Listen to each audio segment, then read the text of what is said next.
He was this revolutionary who became a ruler, a cleric who commanded an army, and for 36 years, the absolute authority in Iran.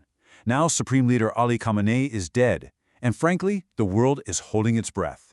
Today, we're going to unpack the life, the reign, and the sudden end that could literally reshape the Middle East. So yeah, the news is everywhere. Ali Khamenei, Iran's supreme leader, has been killed in an airstrike. Now, to really understand the shockwaves this is sending across the globe, you've got to understand this isn't just the death of a leader. It's the abrupt, shocking end of an entire political era. For over 36 years, whatever this man said went.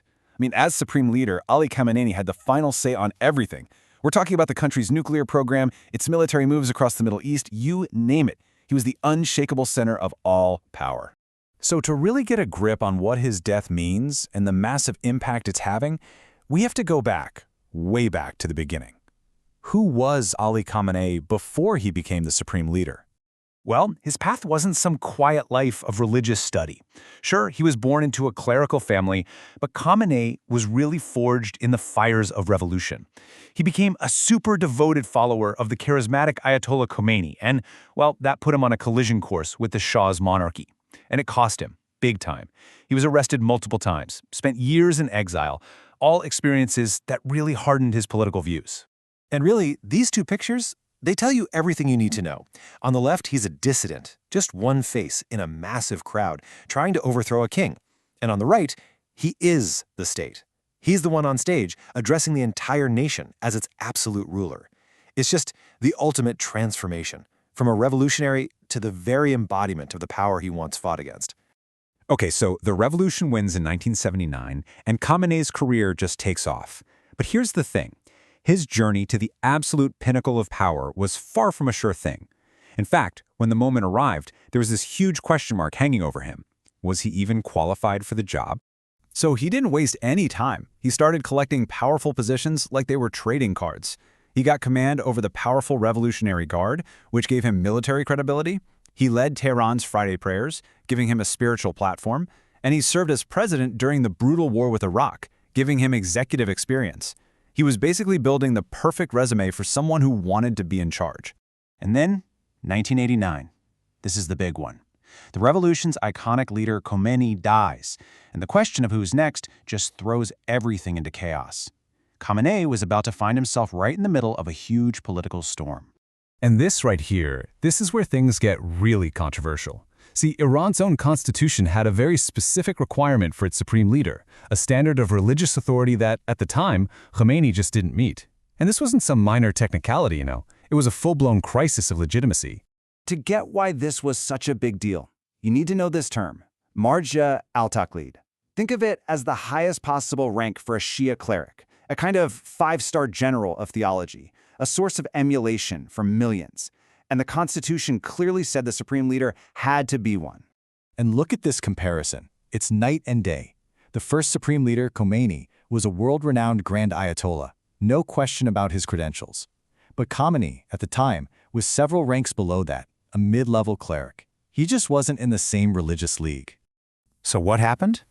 Well, at the end of the day, it was all politics. It wasn't a religious decision, it was a political fix. Khamenei's chosen successor got pushed aside. The top clerics couldn't agree on anyone else. So what did the political elite do? They took a pretty radical step. They just changed the rules. They literally rewrote the Constitution, removing the religious requirement, which paved the way for their guy, the politically reliable Khamenei, to take the top job. So he gets the top job through some pretty clever political moves, not because the top religious scholars picked him. His next big challenge was, how do you hold on to that power? Well, he would go on to rule for more than a generation. 36 years. Just let that sink in for a second. An entire generation of Iranians has never known another supreme leader. Through all of it, regional wars, crushing economic sanctions, massive internal protests, he remained the one constant, unyielding center of power. He outlasted president after president in the U.S. So how did he do it? Well, one of the biggest keys was getting the military on his side and keeping them there, especially the incredibly powerful Islamic Revolutionary Guard Corps, the IRGC. He became their commander-in-chief, and in return, they became the enforcers of his rule, his muscle. And at the same time, remember that whole issue about him not being a top-tier cleric? Well, he worked really hard to project that image anyway. He became the face of the nation's religious life, positioning himself as the final arbiter on all matters of state and faith. On the world stage, he was known for his really tough anti-Western and especially anti-American stance. He also famously issued that religious decree, a fatwa, against developing nuclear weapons.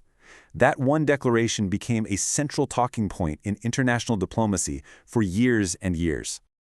So, after a reign that long, his sudden death doesn't just leave a gap. It's a political earthquake. Suddenly, everything's up in the air. Who's going to succeed him? Will Iran's policies, both at home and abroad, change overnight? And what does this all mean for a region that's already a tinderbox? When you boil it all down, his story's that classic tale, isn't it? The revolutionary who becomes the institution.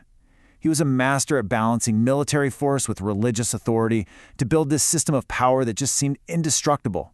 And now, with him suddenly gone, that whole system is facing its biggest test ever. And that leaves us with the one massive, critical question. After a reign that defined every single aspect of life for generations of people, what comes next for Iran?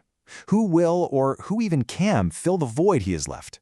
It's a question that 88 million Iranians and pretty much the rest of the world are now asking.